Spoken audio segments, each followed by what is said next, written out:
Welcome to A Social Disease, a podcast for recapping and relating to Degrassi the Next Class. I'm your host, Jessie Mack. And I'm Carly Jo Gear, also a host. And this week we're talking about Season 1, Episode 7, hashtag This Could Be Us, But You Playin'.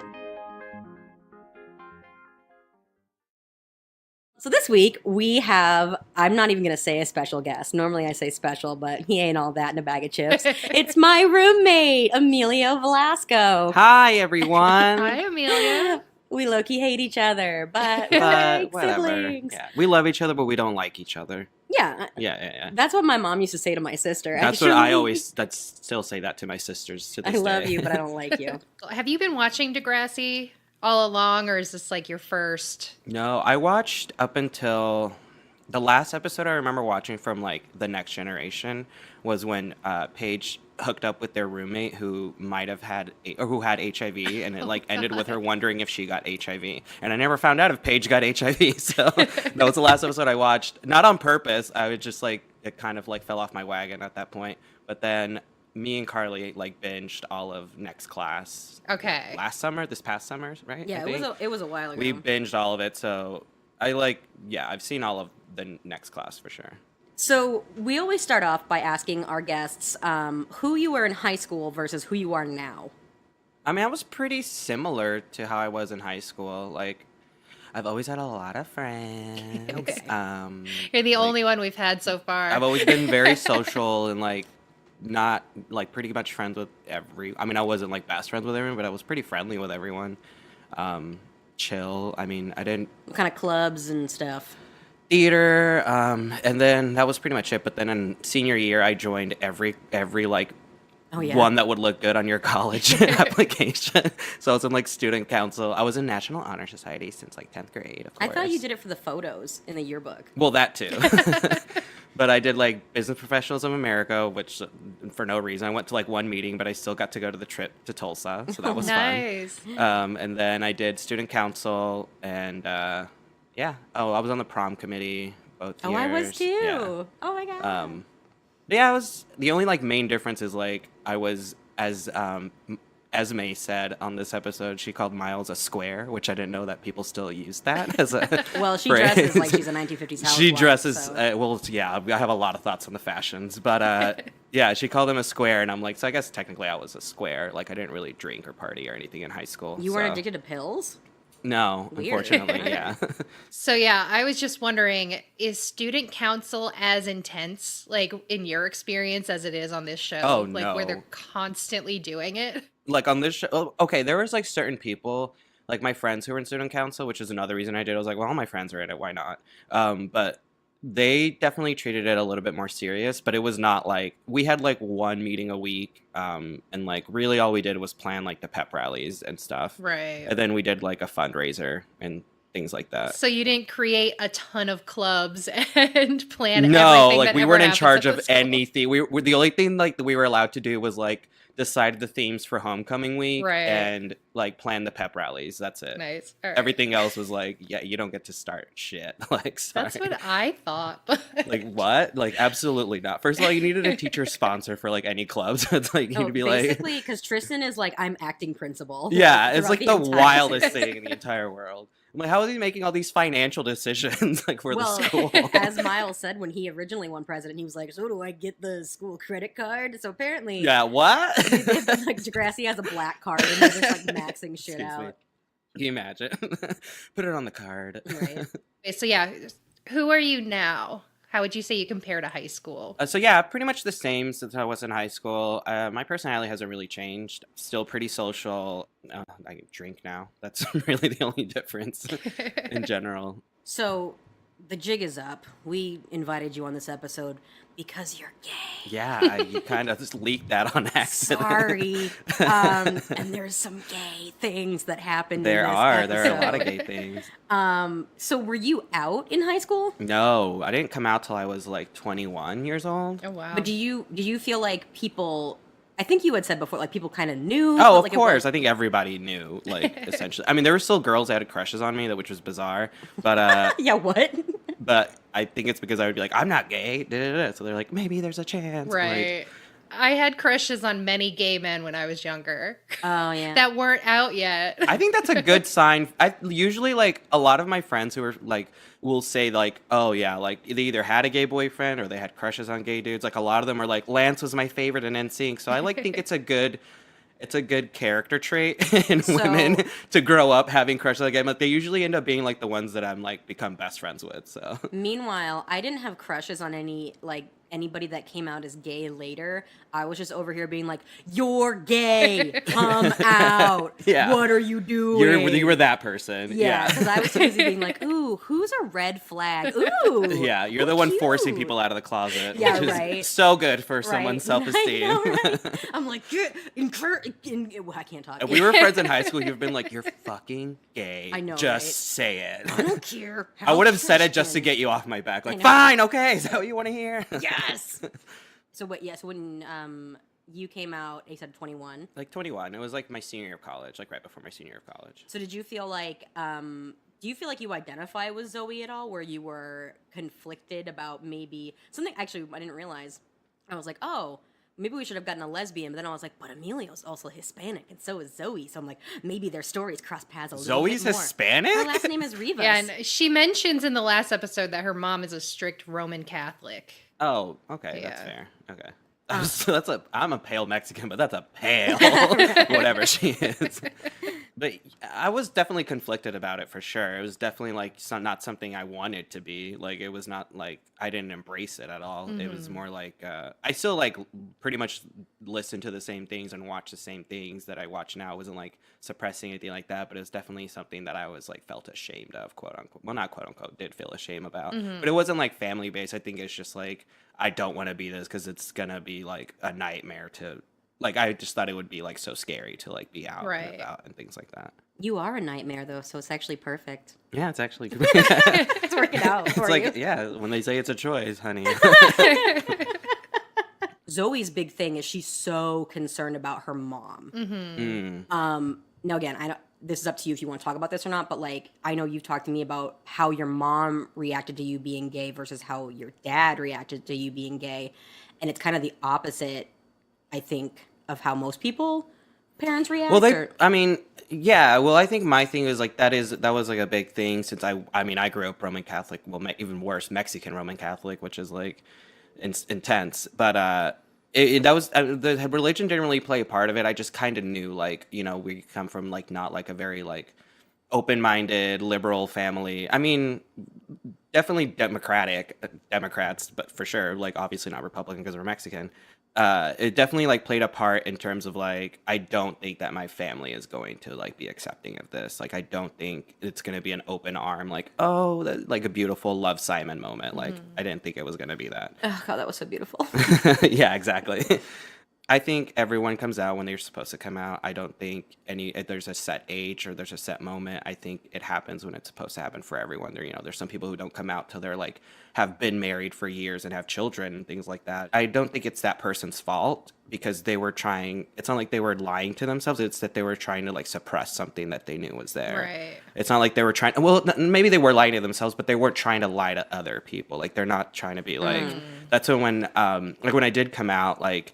I know that certain people were like, why didn't you just tell me? Why didn't you just tell me? Like, and it's like, it has nothing to do with you. And I think a lot of people did take that personally in terms of like, oh, like he didn't tell me for a specific reason. He should have, like, he didn't trust me or something like that or anything like that. And it's like, no, it has nothing to do with the person. It has everything to do with, or like nothing to do with you. It has everything to do with me. Like it has everything to do with the person who's doing the coming out, not the people that they're coming out to. Right. I mean, and unless they're like scared to tell a certain person, like your parents or something like that. But I think in terms of friends and things like that, I think it's more scary to admit that to yourself than it is. It's not. It's like it's an inside thing. It's not an outside thing. Like it's not something you're projecting onto people. It's something you're like withholding in yourself. If that makes any sense. No, it makes sense. Yeah. So when's this phase going to be over for you? I think pretty soon. Like, I think I'm pretty much over it. Okay, good. Like, me and one of my friends, like, have a joke that, like, I'm only gay because I like the music. Oh, yeah, gay for the music. And I'm like, they're like, yeah, you probably are only gay because you just like to watch, like, Real Housewives and listen to Britney Spears. And I'm like, yeah, listen, it's a perk. Okay, so we open with Maya, Jonah, and Zig outside Maya's house. Maya's singing an old song of hers, I believe. I'm pretty sure we've heard this before. It's the song she played at the club. Right, okay, so we've heard this That before. wasn't not okay. The one that I liked. Oh, right. It's an acoustic version. I'm assuming it's called Black or White. I'm also calling it a half-baked Katy Perry yes or no song. So they're getting ready to go to New York City because Maya, quote-unquote, has a meeting with a record producer. Turns out Grace can't go anymore, so it's just going to be Maya, Jonah, and Maya's mom. Surprise, Zig! Zig wants to go now because he doesn't trust Jonah, but Maya assures him that there's nothing to worry about. Bye, Zig! So Maya and Jonah, like, don't do much to, like, help Zig not be jealous. Like, They they're really don't. constantly, like, snuggled up together. It's just, like, a little weird. The way they were singing to each other was just, like, staring at each other, like, oh. I can see why Zig is jealous. No, Yeah, for sure. it definitely makes sense. But I mean, I have to say, him being worried about them being in a hotel room together, it's like her mom's gonna be there. Right. They're not going by themselves. Like, they're not gonna fuck in front of Maya's mom. Okay, but obviously the mom left. Yeah. I mean, I don't know if we can talk ahead, but like She went to the Met. but she leaves and they're in that room by themselves and Jonah obviously was like down to fuck in that moment. He's like, you're this, you're that, and I guess you're like what people would say is attractive. It's like, get out of here with your messed up hairline. They're just friends. But I also noticed that Jonah's straight edge tattoo was, like, glaring in this scene. Is that what that is? The ex. Oh, I didn't know that. Does he draw that on every day? Because it doesn't look like a tattoo. It looks like Sharpie. It looks very like faded. Yeah. I thought it was like, oh, he went to the club last night, but he's Right. underage. But so he they put an always X. has it. They put an X on his wrist or something like It's that. the exact opposite. He did not go to the club last night. And it's the ex proving that he will never go to the Lord. club. My thing about Jonah, okay, is I can't not look at his hair the entire time because he has like a reverse widow's peak where it's like fine, but then the middle gets like goes up and it's like it's so bizarre. He kind of has a Jason hair from The Bachelorette, I'm sorry. Oh, like slicked back. Yeah, Yeah, slicked I don't back. but I don't mind the slicked back hair. It's just that his hairline like it's like fine, and then it goes up. And then like you know how usually like if it's receding it's like it's narrow, like it's bigger in the like the middle, but it's like no, it's like reverse. It's like going up. It's like he's receding in the middle of his head. Oh, It's God. I'm lost in his eyes, so I never noticed his Jonah's eyes? I hairline. didn't even notice his eyes. Zig's the one that's got the best eyes, I think. Oh. I have a huge crush on Zig. He's my favorite character, by the way. Oh, good. I feel like that's also a question. We got into Yeah. that last week with Tamara of like, who would you have dated in high school / who would you want to date now? So here's the thing, since I didn't date anyone in high school and anything like that, but like I would say like, oh, I have a crush on that girl. It's like I would just pick obviously like a very attractive girl to like have a crush on. Who like Lola? No, I would have pretended to have a crush, I think, on probably like Lola or like Zoe. Like very like okay, conventionally attractive girls. Like Right. yeah. But not unconventionally attractive girls like Like- me. Oh. Because I'm a character on Degrassi. Who would I want to date now? Yeah. Zig, Zig, okay. 1000%. I want someone who's like wondering where I am at all times, like for sure. I love And the then I can just like jealousy. not text for 2 hours and then be like, oh, I was just, you know, in bed with my bandmate. Whatever. No bag. I'm going offline. Like what? Yeah, super duper vague. So the next scene, we open with a grassy, undisclosed location. At first, it's just a bottle of whiskey and an iPhone, and then we discover Miles, who doesn't have pants on. Frankie's calling the iPhone because she's supposed to wake up Miles for school, but alas, Miles is nowhere to be found. He found his random pants, but his wallet is gone. First of all, I am shook that iPhone has any battery left. If he was out all night, That is I was my exact first thought. I was I like, was that like, iPhone would be absolutely not. dead. That iPhone would be dead. Right. Second of all, I have been there many times. in a grassy knoll outside of I have school. never woken up outside of anywhere Okay. ever. But I have woken up sprawled on the floor somewhere in someone's living room being like, where am I? Oh God. This is my college days, definitely being like, Oh. why am I just in my underwear? What did I do? What happened? Oh, my clothes is over there. Okay, great. I took it off. My wallet's gone, not because someone stole it, No, because just, I left it just somewhere. because I literally can't find it and I left it somewhere. Like, I've left my wallet everywhere across the state of Oklahoma. I've left my clothes everywhere across the state of Oklahoma. So I have been there. I've received phone calls more than once of either from your sister because an Uber driver contacted her, or from Right. the Uber driver directly contacting me because I was like your last contact, being like, "We have this phone. Is this your friend's phone?" And I'm like, "Motherfucker!" And Yep. Emilio's passed out in his bed, and I'm like, I'm like, "Emilio, wake up, Doesn't wake move an up, inch. deal with this, and he's just passed the fuck out. And I'm like, "Motherfucker, I gotta get his goddamn phone. It's cold outside. I gotta put on my fucking shoes." Yeah. Yep. So more than once, you know. Definitely have been there. It's a slippery slope. I'm glad I was pretty deliberate about my drinking, so I never wound up in places that were unfamiliar. I was always like, I'm going here to drink, and that's where I'd stay. Gotcha, I'd wake yeah. up on, No. people's couches and floors, but I knew where I was. But the problem is when I wake up in the morning, I'm always at home, but I'm like, what did I order off of Grubhub? Yeah. Oh my God. $40 worth of White Castle. Oh, Are that you was a good fucking day for kidding me because we had White Castle in the fridge for like a week. Yeah, no, because I like ate it and then I purposefully left it out because I was like, Emilio and his friend are coming home, so I'm just gonna leave this here for them. They'll surely eat it. And then I went to bed and like, Yeah, I You definitely ate want some to of eat it. the next day after you like- put it in the fridge. yeah, we left it out all night and then put it in the Yeah. fridge. We were like, well, better get this. I nice ate and it. I cold. felt fine. It was whatever. But yeah, doing that well. opening, that Miles scene, I was been there, done that. Been there, done that. Was not in high school when I did it, but Right. I've been there, done that. Yeah, no high school drinking. No. Yeah, Frankie says she's gonna bring him some clothes because he doesn't have his wallet, so he can't take a taxi home.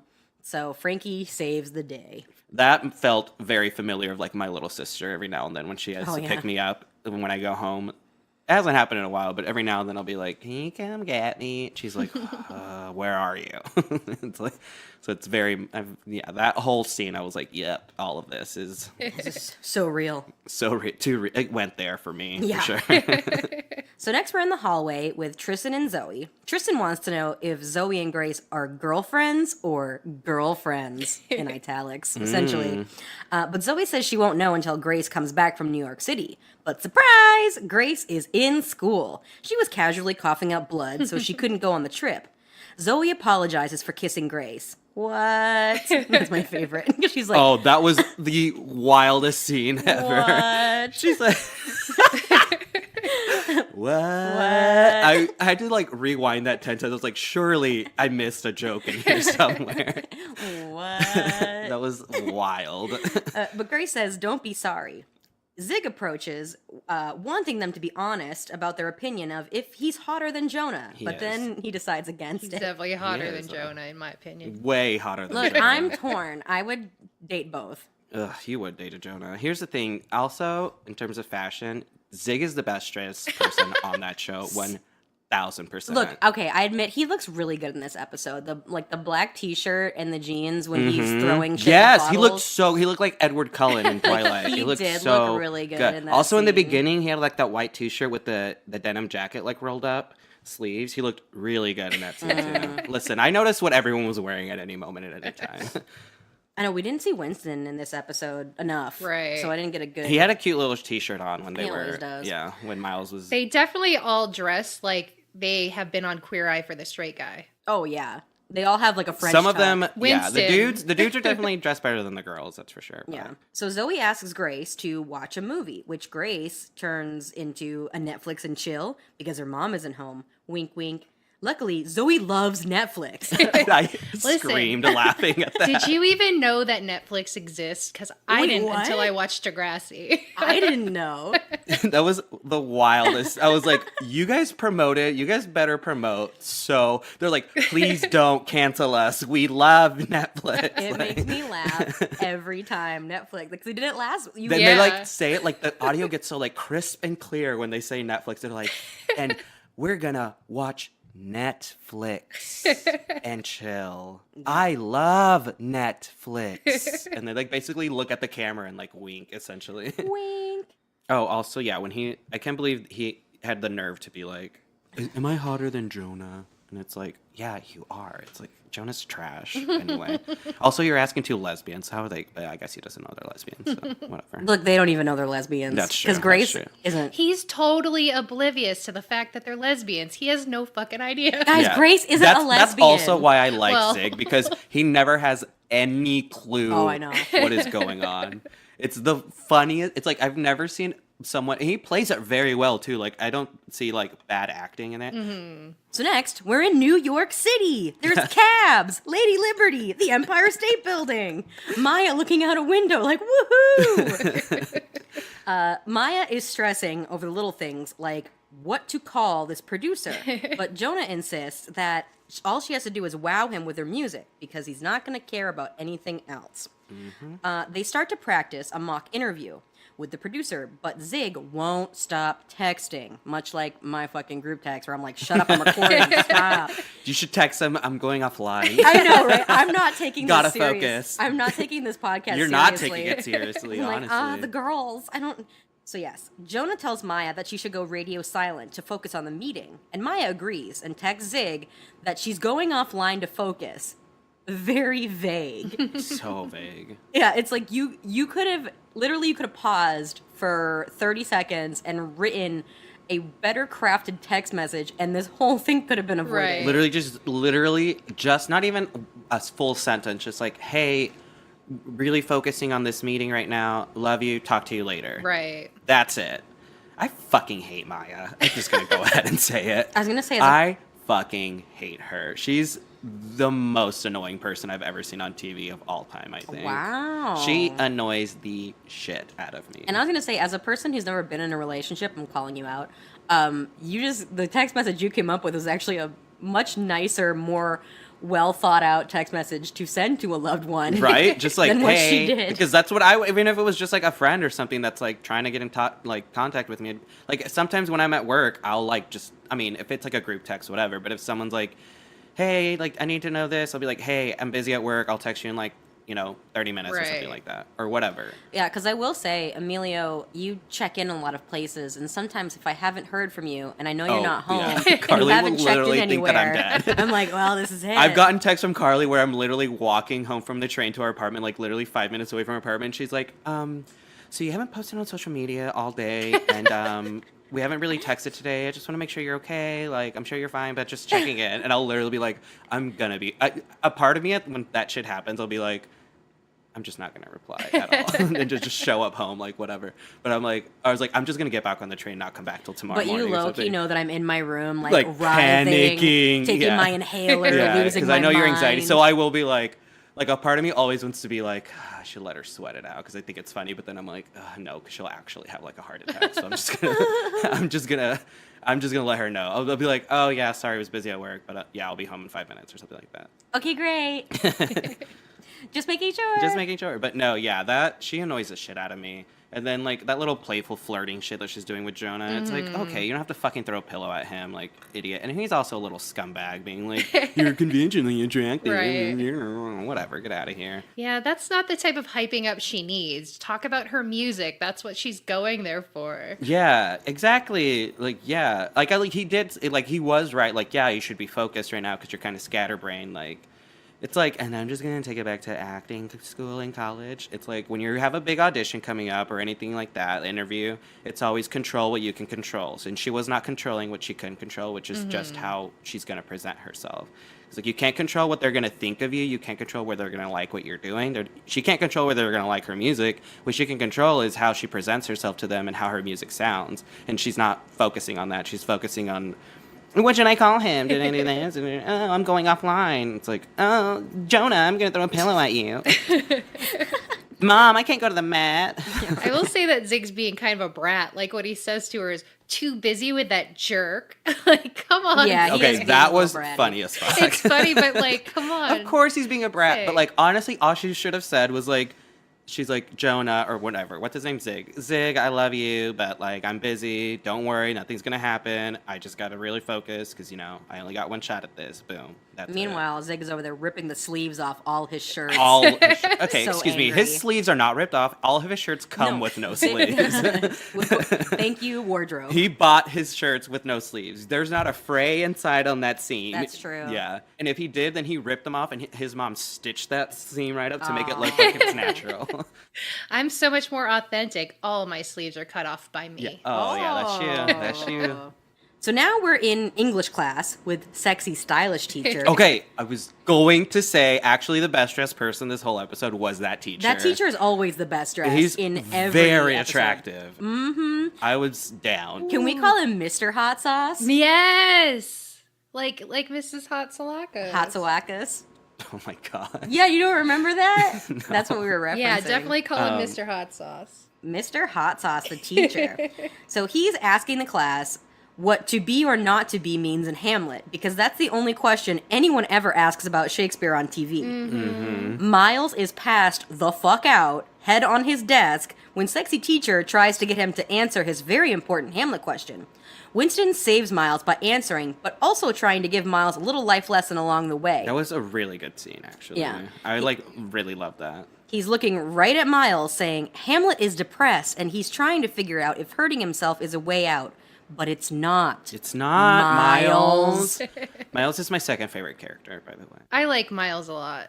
I think I kind of identify with Miles minus the rich part. Yeah, I kind of get the whole, like, I get where he's at right now, where it's like you're being a hot mess because you don't know what else to do. Right. Mm-hmm. And he's self-medicating. Like, I get that. I've done that before. Like, Yeah, you know, for sure. Yeah. He's not like getting wasted to get wasted. He's getting wasted because his abusive dad lives with him. So yeah, and his parents like don't parent. So Right, exactly. yeah, exactly. Yeah, he has like no like what's his little sister's name is watching out for him more than his actual parents are. right. Yeah, the fact that they didn't even notice he wasn't Who home. didn't come home at night or anything like that. Yeah.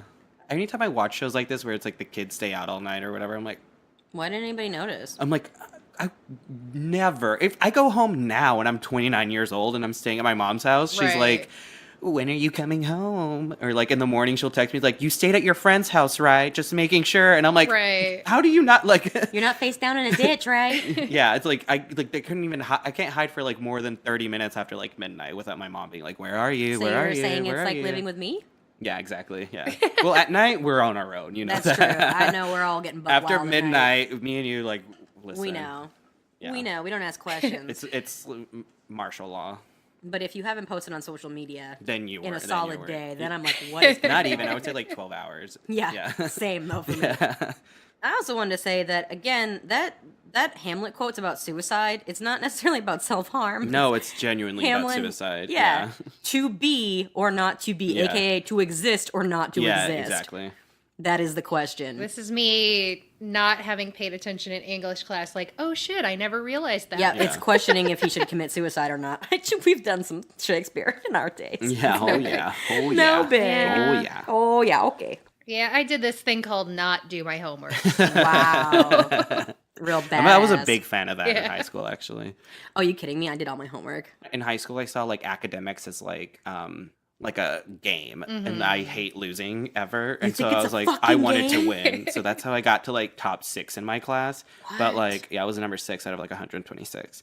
Damn. It was only because like specifically like towards the end, like junior and senior year, I was like, I'm gonna be, because if you were in like the top 10, I think it was top 10 or top 10%, you got to wear white robes to graduation.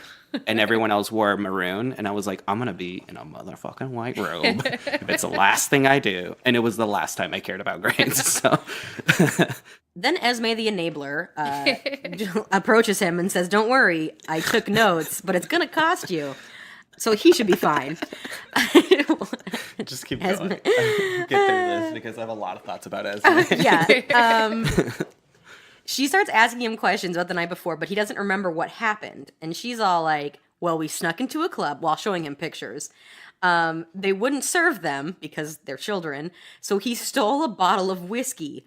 Then a bouncer tried to kick him out. Then Miles disappeared. And apparently, Esme went home and got 8 restful hours of beauty sleep. Right? She's How is she fine. not affected by these fucking meds? Like, she pops them like good. candy. This is wild. She's just constantly medicating the next problem that medicating is brought up. Literally, like She might be one of those people who's like always down to do like wild things, but never actually gets as drunk or fucked up as the other people do, just so that they are always in control of. Because I believe That's Esme probably what she does. is a true psychopath in the sense that she's like, oh, I'm gonna get you fucked up and make you do all this stupid shit, but I'm not gonna do anything because now I have all this shit on you. And she's probably acting like she's fucked up and doing all that stuff too. Because anytime he actually gets into an actual like problem, she's nowhere to be seen. Like, where was she when he goes to the hospital later on? Like, nowhere to be seen. And she was right there with him. So I think, and yeah, she's 100% enabler. And I think it's because she enjoys watching other people's lives get ruined while she can like slide in and out whenever she wants. And she's like, look, in this scene when she's like, you want to fix it? Here, I got these pills for you, baby boy. And she probably took like half a pill and he probably took like 3 of those. Like, Yeah, I totally know someone who reminds me of Esme in a lot of ways. I'm not going to name names. oh yeah. Yeah. That behavior of like enabling and getting other people more fucked up than you are. Like, I know someone who does that. Yeah, and exactly. Yeah. I witnessed it firsthand and I was so disturbed and grossed out. I'm like, what the fuck? It's wild, right? It's like, because when you're doing it, you're like, oh, this is fun. We're all having fun. But then when you kind of sit back and you notice, like, how is she always like together and like never is around when things really get rowdy? Like, she just knows when to sneak out of there. So I'm kind of obsessed with this character. I wish I knew when to sneak out when it gets rowdy. Yeah, I'm the one starting the rowdy. So And I'm like, also when she's like, we snuck into a club and drank a bottle, I was like, that's something I would have 100% done in college. Like, I probably did do that in college. Yeah, so I just think she's very interesting, and it also works in her advantage because of the way she like dresses and presents herself. It's like that little braid and like the little 1950s getup that she puts on. Like, every button's buttoned all the way to the top. Her skirts are like below the knee and all that. Like, so she like, I'm sure like her parents have no idea that she even does anything like that. Yeah, but I'm obsessed with her. She's probably my 3rd favorite character on the show. Esme continues to taunt him about how she's like, but did you die? Yeah, essentially. Right. Like, Jesus, woman. Yeah. And she said, but it was more fun than being home with mommy and daddy, wasn't it? Oof. So shut up and take more pills, regardless of what's in them. Because he is like, what are these? And see, that's like, the thing. Does It's it like matter? she's using his weakness against him. Like, she's not like helping him get through it. She's like essentially like putting salt on the wound instead of like putting a bandage over it. She's like, I mean, well, she's putting the pain off till later. yeah, Like, exactly. Yeah. You're coming down from this, just keep taking them. No, but it's like also because he's like, I'm so tired. I can't do anything. She's like, well, remember that you did it because you have a terrible life, like home situation. Right. So would you rather do these pills or go back to your parents? And he's like, you're right. Fuck this. Like, There's wild. no other like, option. Esme like would be like a fantastic serial killer. Like, that's probably what she's trying to do. Is, like, yeah, essentially start offing. That would be a great season of Degrassi if there's a serial killer on there. That's the one thing they've never done is a serial killer. No. Because I don't think they want to lose that. It's not Game of Thrones. First, they can't just first lose season, half the class. first killing Maya, please. Why do you think their school shootings only ever involve like one person? I know, Like, but I mean, like lose a that many season where like they characters. lose, like, well, they always bring in 10 more in a couple of true. years. So Are we really worried? I guess not. yeah, no, but I guess I should also say, like, their school shootings are only over one person. Probably because it's fucking Canada. yeah. It's not America. I'm sure there have been way more school shootings on Degrassi than there have actually been in Canada, right? And they all have one handgun as opposed to like a fucking AK-47. Americans. Yeah, With fucking, yeah. a grenade, a rocket launcher. Jesus yeah. Christ. A fucking rocket launcher. I wouldn't be surprised if they said tomorrow a shooter brought in a rocket launcher into a school. Like, what would you think? I'd be like, was it in Arkansas? Right. Well, it's come to this. Like, so. must be Wyoming. No offense, Arkansas, Wyoming. No offense. We just lost all of our listeners in Arkansas. That was and our Wyoming. primary That was your demographic. main demographic. They love Thanks. Degrassi there. Sure do.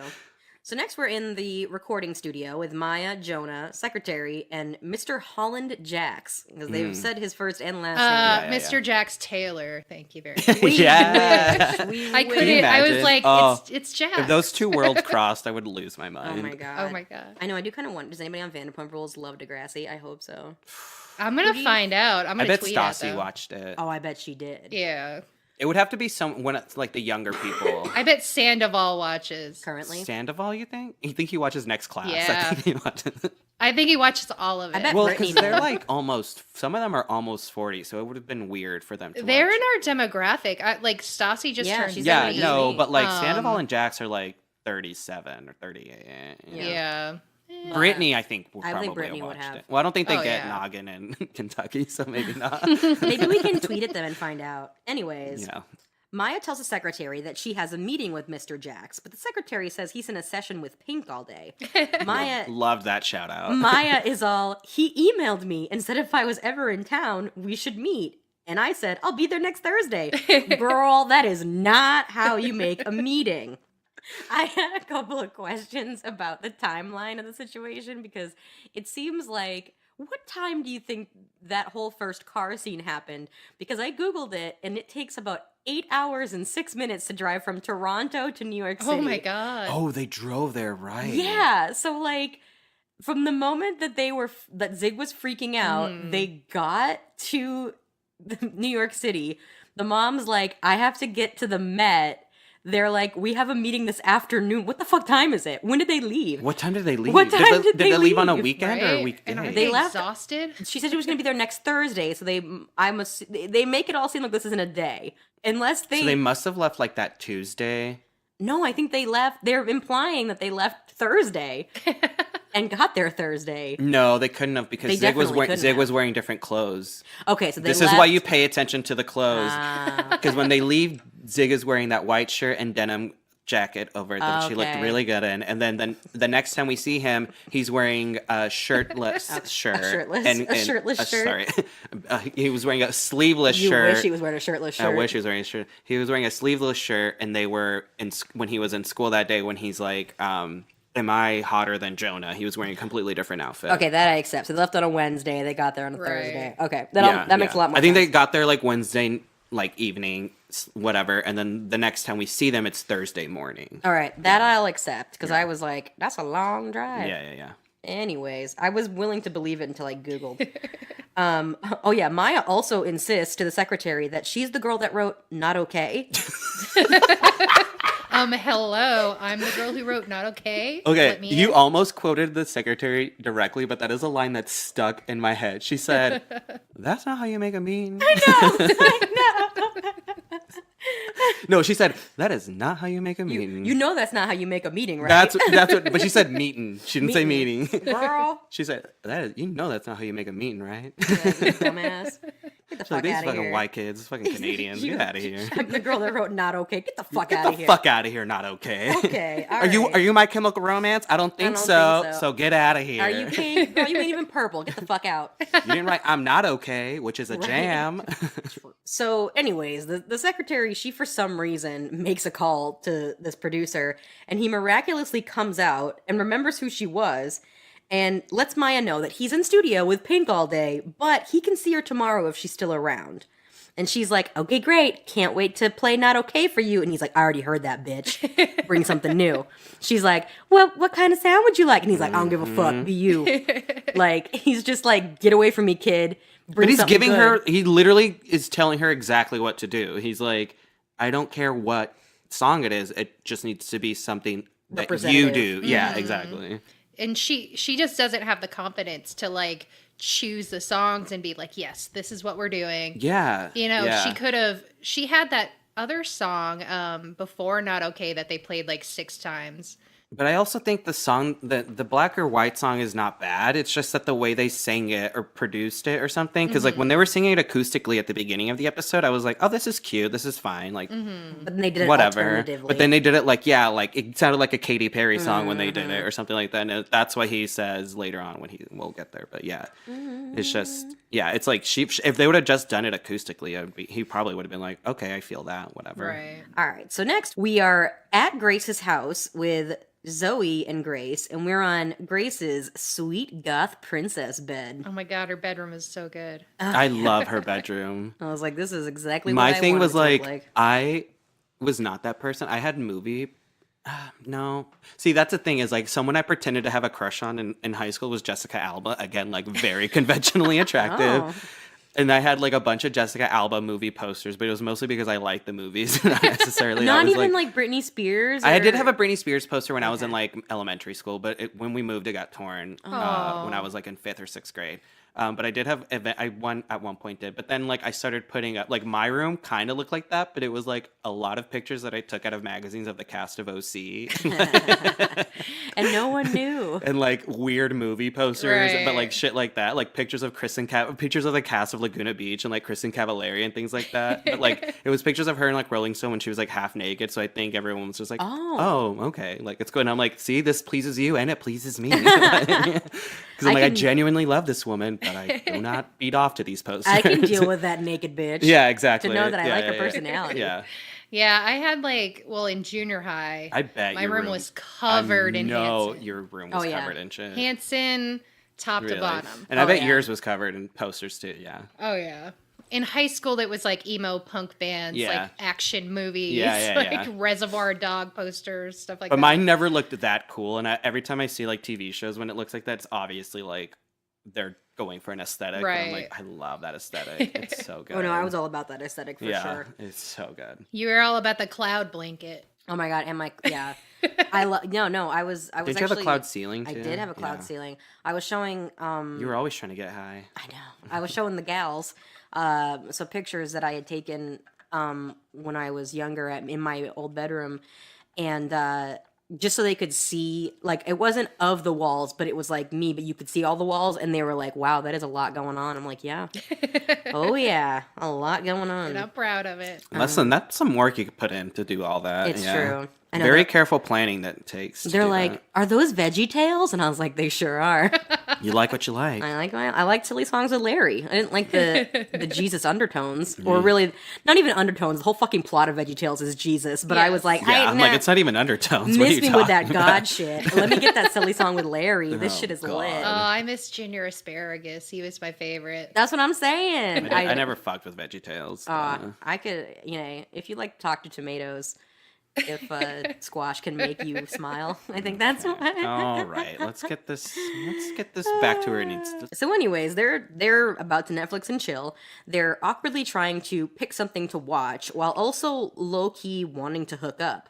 Either way, Zig the cockblock walks in and sits right between them. He's concerned because he sent Maya 20 texts and no response. Zig wants to know if they think Maya and Jonah are sharing a bed. Right, because Maya's mom could have her share a bed with her or Jonah. Right, Zig? You dumb. Grace says it's no big deal if they did share a bed because they're just friends. But, he's a boy and she's a girl. Zoe, on the ever-long quest to find acceptance for being a lesbian, says, so if they were two girls, it would be fine? Duh, Zoe. There's only straights everywhere. Yeah, Zig doesn't even know what a lesbian is, apparently. No. No, you told him that word, he'd be like, a what? He's like Lebanese? Like they're from a country that... Where's that country? They're from Lebanon? He wouldn't even know what Lebanon No, is. absolutely not. Love him for it though. And he even says, because you and Grace aren't going to start making out all of a sudden. Well, not anymore, Love that. Zig. Love that. Not anymore. I love that. I love this scene. Okay, so this is my thing about Grace. And I think it's just because she's not that great of an actress. But it's also because she looks so unenthused, which makes her seem tired all the time. She has a No, illness. I know, which makes me believe that she actually has cystic fibrosis. Maybe she does. That's right. So it's like always there in What the if back it's of a my character head. choice? Now I Maybe wanna it know. is. Yeah, maybe it is. I Because- don't know. But it's like either way, like in any scene, I'm like, oh, she just looks like she just wants to go to bed every single day of her life. And then she's like, and then I remember, oh, right, she has cystic fibrosis. Right. So I like that about her. I have nothing against her besides that she's probably not that great of an actress, but that's fine. Yeah, so I love that. But she was like, there's a documentary about a cult in Los Angeles. I was like, oh, okay, Grace. Now I'm Probably looking up if produced by she- Netflix. Yeah, for Honestly. sure. Yeah, I loved it though. And okay, and the fact that Zig just walked in through the sliding back door like Right? it was nothing. Lock your door, Jump Grace. flap plops himself down right in the middle of them. Like, what are we watching? But I'm like, lock your door. This is how people get murdered, is because they don't lock their outside doors. Haven't you seen that movie Bowling for Columbine? They don't lock their doors in Canada. Yeah, it's fucking stupid. You We gotta don't lock. in New Hampshire. I either. didn't in New They Hampshire. didn't. People really didn't start locking their doors until like the 1980s, 1990s, when everyone was getting killed left and right. So, Well, I mean, I lived in the middle of the woods, so I didn't lock my door. Like, Jesse, every no. neighbor had guns and dogs. Do you lock your door now? Yeah, because You have to lock your door. Brattleboro can be rough. Lock your door wherever you live. Anyway, but yeah, I like that he plopped himself down in the middle of the room. And so, okay, I know some people that are like this, that are like, do not wear your shoes on my bed. And I never thought it was a big deal until Zig did it, and he had like combat boots on essentially, and I was like, get your fucking shoes off the Yeah, bed. that's pretty Disrespectful. gross. I was like, first of all, you just walked in from outside. You did not wipe your feet. No. And then you just plop right on in. Oh, gross. But he's just so cute. He's like a little sad puppy. I like anyone who looks like a sad puppy, though. And so he's like, yeah, that whole exchange was pretty funny. I was just going to say, I love that they tease Zig and they're probably making out in front of her mom. Yeah, exactly. Like, poor, he's probably like, would they do that? Right. Would Maya's mom let her do that? I like Zoe a lot. I like how she's trying to be like, two girls would be okay. And he's like, yeah, because they're not going to do anything. What are they going to do, scissor? Like, I'm honestly surprised he didn't say I know, that. right? Or like, I'm surprised he wasn't like, well, that'd be hot. Like, Yeah, no, that's whatever. what I was expecting from that. Yeah. Like, But I'm like honestly low-key shocked that it wasn't like, oh, we could watch Making a Murderer. yeah, like an actual Netflix show. Yeah. That's what I was expecting as soon Yeah. as they cut to it. That they were Right. gonna be like, should we watch House of Cards or Orange is the New Black Right. or Literally just listen. Grace and Frankie? Or... Because we've got two characters on our lives named Grace and Frankie. yeah, exactly. I'm Grace. We know I'm her, Grace. Frankie. Oh wow, ha ha ha ha ha. Wink. It's Wink. on Netflix. I was low key. Maybe I'm out of line. I was like, Probably. I was down for a threesome in that moment for it to happen. Well, I was gonna say he's all worried about. His whole thing is like, well, what if they're sharing a bed and like they're just friends? But like Zig, you're literally laying in bed with two girls right now, Right. Who, to like the best of your knowledge, are straight. heterosexual. Yeah, so it's Right. like, is that a big deal to you? Right. You just did it like it was no big deal. So why can't you wrap this around your head, around your dumb boy brain? Wrap it around your sleeveless arms. Don't you wish you could wrap around his sleeveless arms? Wrap those arms right around me. Let him choke me a little bit. Oh, okay. Oh, well. I just learned a little bit more about you. No, I'm the choker, not the Oh, choking. okay. Okay. I can attest to that. One time when I was in like a hookup situation, this guy had been all like, I'm like super kinky, whatever, blah, blah, blah. And I was like, okay, sure, like whatever. So we're like in the midst of things, and I'm like, choke me. And he's like, okay. And he's choking me. And then he was like, I'm not really into this. Are you into this? And I was like, no, not really. And he's like, I can tell. And I was just like doing it for his benefit. And he was like, That's something I want to see on TV, like two people doing something kinky that neither one of them is enjoying. Like, I thought because maybe. both of them thought the other person would like Right. it. Oh my And god. I was like, oh, well. That's some good shit right We there. both feel dumb. Do you like it? No. Like your face is blue. I know, right? Like, wait, but this is what you asked for. I'm like, I thought you liked I it. thought you wanted it. All right, so now we're in the Mexican restaurant. One of the two restaurants besides the Dot and the I Mexican have restaurant. a lot. I'm gonna let you. I have a lot of thoughts about this scene. Okay, so it's the. We need the name of this place. I don't I know, think I they've don't think said it it. has- Yeah, they've a never. name. I don't remember even just from when we watched. No, but- they do say it later. It's called like salsa or something like that. Okay. Because But it's Lola's family's restaurant, Lola's right? family's Yeah, yeah. restaurant, and she's Argentinian. You're right, but it's a Mexican restaurant. By all intents and purposes, I don't really. Yeah. I mean, no, it is because nachos and I was gonna say because I don't know what any just specific Argentinian food. Yeah. So Miles and Esme approach this restaurant. high as a kite, Esme insists that this food is full of toxins because apparently she's a vegan druggie. I don't know. That was a racist as fuck. Yeah, and is it though? I feel like Mexican food's a lot more fresh than Yeah, I mean, I don't know what would be food. toxin about it unless it's like, Yeah. unless you like refuse to eat like frozen meat that's been frozen and then thawed and cooked. I'm pretty sure Mexican's a lot healthier than most American food. Yeah. Like, you can definitely make terrible tacos with terrible ingredients. Right, Yeah. but if it's an actual Mexican restaurant, well, it's not because it's run by an Argentinian family, but whatever. But who's to say, really? Who's to say? Tiny is watching over Lola's section like a guard dog, while the other server, I guess there's another one that works there besides Lola. He was cute. We never saw that. I liked him. He was cute. I want to know more about him. Yeah, I don't think we're ever going to know more Yeah, I about know. him. But I know. anyways, he goes to take the Crazy Train's order, and this is my favorite part in the whole episode I because lost my mind. Miles orders an enchilada. Enchilada. We all noted the enchilada. I Enchilada. screamed. I was like, what did he just say? I had to like hit the button to like rewind 15 seconds on Netflix on my phone, and it was like, enchilada. Nope, do it again. Enchilada. Nope, do it again. Enchilada. What the fuck is an enchilada? Because that's not even a typical like white person. Like it's Right. not like quesadilla or something. No. Like, but it's all okay. There's two reasons why that's crazy. Obviously, the pronunciation. Also, you don't just order one enchilada. Like that's like ordering. I'll have one taco Right. and then some nachos. but if you're gonna do a la carte, but you No, usually but enchiladas are always served at least 3. 2 or 3. Yeah. Yeah. And with a side of rice and beans right next to them. But she's Argentinian, and what do we really know about Yeah. Argentina? Maybe that's the A in front of it is the, Yeah. for Argentina. Oh yeah, right. Maybe it's a menu thing. Enchilada. Enchilada. But just one enchilada. one Argentinian. If you would have said enchilada. enchiladas, I'd be like, okay, I'll let that slide. Like, that's But fine. enchilada. Yeah. It was real bad. It was wild. And then he goes, and then,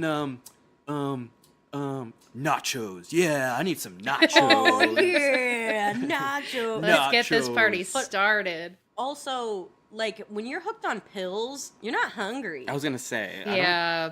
It's not like they smoked weed. That would make more sense. I've never been high off pills, but I feel like when I've seen people doing that, then yeah, I'd be like, they're usually like, let's go do something, let's be active, let's like move around. It's not you don't usually want to eat. Either that or you've taken pills and you're so mellowed out that you don't even move. Like, Yeah. Well, he probably hasn't eaten in a while. Remember, That's he true. woke up in a dumpster, or was it? It was a grassy Wait, knoll. we didn't talk about that joke and quotations that Esme made. Did you wake up in a dumpster, or did you sleep in a dumpster, or was it 2 dumpsters? Like, how was that funny? He slept on the ground, though. Like, I don't think you smell bad from just sleeping But on I the think if you ground. sleep outside, like you've let nature take its toll on you. He also hasn't showered, and you know, like how hungover people smell. They smell terrible, True. especially if they haven't showered. Right. And so I think what she meant was like you smell, which sure, I'm sure he did, but it's like when she's like, "Did you sleep in 2 dumpsters?" It's like, is that funnier? Does Did that you mean? split your body in It's half? like, did you mean like he slept in one, then in the middle of the night woke up and moved to another one? Like, if makes she would have more said you look sense. like you smell like you slept in a dumpster, I'm like, okay, that's a joke, fine. Right. Or was it 2 dumpsters? I'd be like, But- okay, that's not. You've lost me on that one, Esme. Psychopath. So, anyways, Tiny lets Miles know that he's not welcome there, and Esme says, "Ooh, role reversal, fun." What did that mean? So I'm like, What was that in reference to? I'm just assuming it's a race Yeah. thing. That's what like I it's thought a too, black but person I was telling a wondering if white maybe person. Miles had kicked him out before from something oh, earlier in the maybe. season or something. Or maybe in like the next generation. like at some point he did. Maybe. Although I don't know. Esme But wouldn't then- have been around. Yeah, she's no, totally so new. I think that it's it was like race. a race thing, and I was like, but That's- if that was a race thing, that was like some very subliminal. It was super, messaging that they're doing because it was like a That's throwaway just line, a like it wasn't wild like focused accusation on. Yeah. to make. I know, Like, right? It's like, are you saying Miles is a white supremacist? Right? We don't serve your kind around here, white boy. That was wild. Another reason why Esme is a true psychopath. She's just stirring shit up for no reason. Right. Yeah. Tiny lets him know that he sent Lola a junk pic last night. I was like, I wish they just said dick pic. I know. It's on Netflix. They can say whatever they That's what want I'm now. saying. Yeah. And like, junk pic makes me think of it's his balls, which actually Right, yeah. would be really funny if he like well, really lifted that his makes dick me up think and of took a like picture of his balls. that would be funny as fuck. But it makes me think of like a flaccid dick and balls, which is like, or if we're going back to the dumpster, maybe it's a picture of him in the dumpster. A genuine junk. Actual You sent me junk. pictures of your junk. You just sent her pictures of trash. Why are you sending my girlfriend pictures of you garbage. in a dumpster? Right? He's like, look at all this stuff in my attic. And she's like, ew, junk Junk pic. pic. He's a hoarder. He's just taking a photo shoot at the dump. Yeah, she's like, he's a hoarder, and I'm trying to do that Marie Kondo tidying up. No junk. No junk. It doesn't On bring Netflix. me joy. On Netflix. Okay. Enchilada. On Chilada. Whenever I have kids, Carly, they're gonna call you Aunt Chilada. I love it. Miles continues to taunt Tiny with the pictures by showing him, and as Tiny pushes him, in his girlfriend's parents' restaurant, I just gotta say, like, he's literally trying to start a fight. He didn't push him. He did. No, Tiny pushed He Miles does first. eventually. Oh, but that's not how he falls. That's not how he falls. Okay. Yeah, he pushed him first. He pushes him like kind of. He's he like, doesn't yeah, put- he get like kind out of of my shoves face. him. Yeah. He gives him a shove. Outside of the To which Miles assumes that he's holding out for the real thing. So he starts to try to whip his dick out for Tiny, and Tiny should prepare to be amazed.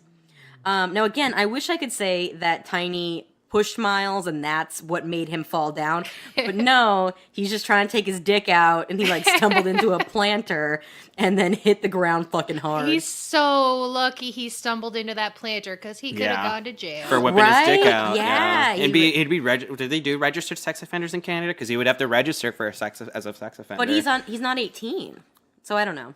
Anyways, well, it wouldn't be great. That's it's for not sure. great. Yeah, Not great. not great. Oh, hold on. Oh, sorry. I also want to say that Miles tripping over something, falling, and busting his head open is 100% something that I've done. Actually, Yeah. I did mention. I think I did want to, because Esme does say, "I wonder if he'll remember that." Oh, Oh yeah. yeah. Like, again, like she doesn't even help him or anything. She's just like, She just well, laughs. there he is. Like, da-da-da-da-da. Where it's like I've literally fallen on my face and like I have scars on it Yeah. from being wasted and falling. And people have always been like, Emilio, they're like immediately like want to like you need to get stitches, you do that, and I'm like, it's fine. And then next day I'm like, what the fuck happened? Yeah. So actually, real quick, one time, Emilio and I were at Brittany night, as we are wont to do. We have to talk about this. Oh, but it's such a good story. So I left for the I think I was house sitting, so I couldn't stay the whole time. Basically, whenever we go to Britney night, which is this bar that plays all Britney Spears music on the last Friday of every month. Sorry. I don't know, shit always just gets crazy. We're just we're The last filled. couple of times we've went, it's been fine. Okay, but originally we would get Yeah. Oh, we nuts. would get nasty wild. So I had left and I drove back to the suburbs where I was house sitting. I get a call from a friend of mine saying that he was with Emilio, but now he's not anymore, and he doesn't know where Emilio is. And I'm like, okay.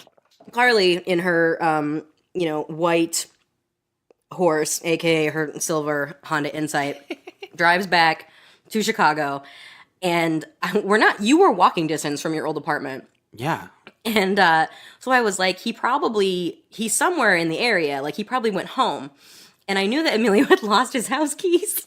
Oh, like Months prior. Months prior. So I knew he wasn't locking his back Oh, door. yeah. Oh, I wasn't following my own. I didn't know the rule back then. Yeah, I was going to say. That's only been my rule since I started listening to a lot of murder podcasts. In Chicago, homeboy wasn't locking his back door. So I think I dropped my friend off, and then I went to Emilio's apartment, went in through the back door, found him in his bed, and I was like, oh my God. She thought I was dead. Are you okay? I And had busted my lip, like, his but the inside of my lip, like not like the outside. So it was like in here, it was just like busted open. And so I'm saying to him, I'm like, it literally looks like you are a zombie and you ate someone's human flesh. You have blood all over your face. He's lit out of his mind. He's like, it's fine, whatever, Just I'm wanted to fine, sleep. whatever. So I think I went back, like I had to like let the dog out of the house I was staying at. So I went back to the house in the suburbs, let the dog out, came back early that morning. Like, I think I had to work. Before I had to go to work, checked on him again because I didn't know if he had a concussion. Like, I didn't know That was fine. if he was about to die in his bed real quick, low key. I come back. He's more sober at this point, and I'm like, are you okay? And you're like, oh, my head hurts a little bit, but like, I'm fine. Why? And I'm like, go look in the mirror. And I was like, ah! And I was like, do you see? And then it all came back to me that I slipped, fell, because it was like it was the middle of January. and I slipped, fell on like snow ice, and like busted my lip open walking home, and it was a whole to do. So I have a similar story. Oh, when wait, I remember this. when Beth first moved to Keene, we were all excited, or not when she first moved to Keene, but she like lived close to downtown. Oh, right, yeah. So we were all psyched, like we can go get drunk and walk back to her apartment and like not worry about it. That's the best. So we go from bar to bar and we're drinking like liquor drinks because we went to like this old place, Tony Clamatos or something like that served wicked fancy drinks called like International Gargle Blaster and shit What like the fuck? that. Yeah. We had like 3 of those. I mean, we were just drinking. The cum guzzler. I mean, they might have had that too. Essentially. Gargle blast. Right, what the fuck? But so, we're going from bar to bar. We wind up at the dive bar in town because it was the one that stayed open the latest. So I get a Sam Adams there, and I think I'm fine.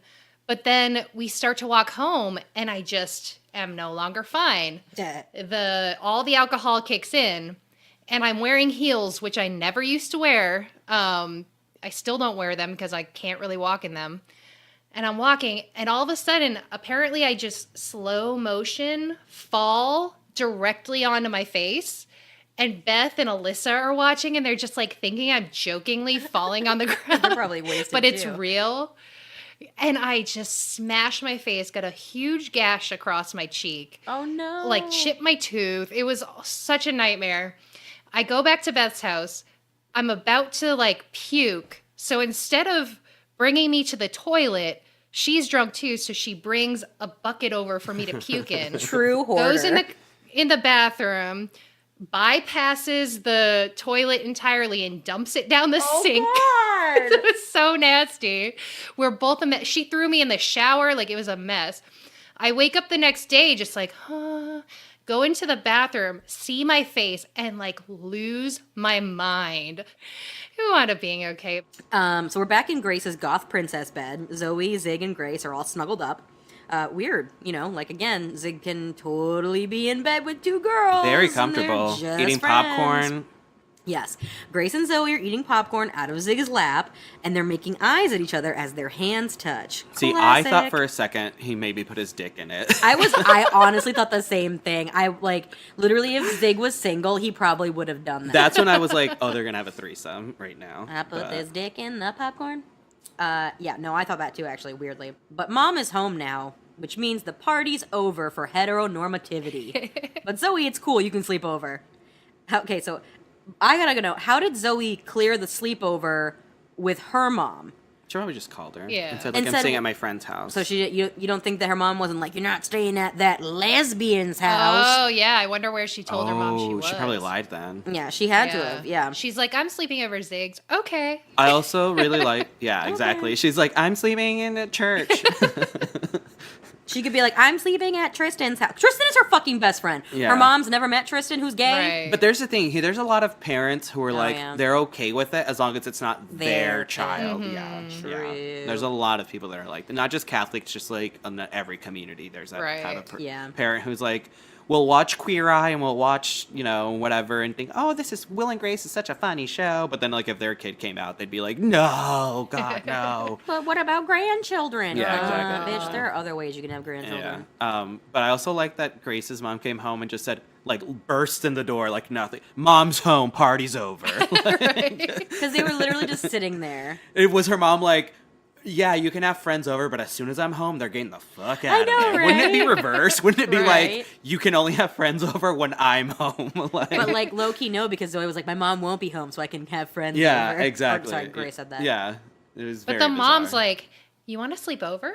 Yeah, she's like, The mom offers it up. She's the only one who doesn't think her daughter's a lesbian. I think Grace's mom wants her to be a lesbian. Maybe. She just wants her to make sure she's having healthy relationships because she knows her Yeah. daughter's low-key dying at some point. Yeah. So. Oh, True. cystic fibrosis is so sad. Yeah. We kind of cut scenes within the same scene, but Grace is doing her treatment while pointing out the pajamas that her mom left for Zoe. And Zoe's all like, it's cool. You can watch me change into them unless you don't want to. And then she's like, why is this weird?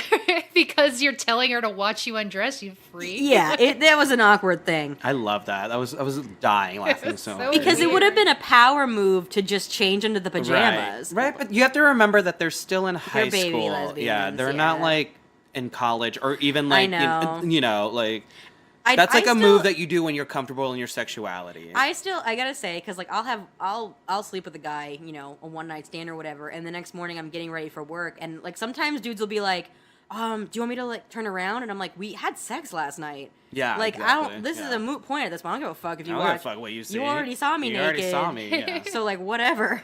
Okay. Don't look at me in yoga pants. How dare you? Don't look at me in my everyday garb. I'm usually don't look at me in the morning because it's not as good as it was last night. I'll tell you that.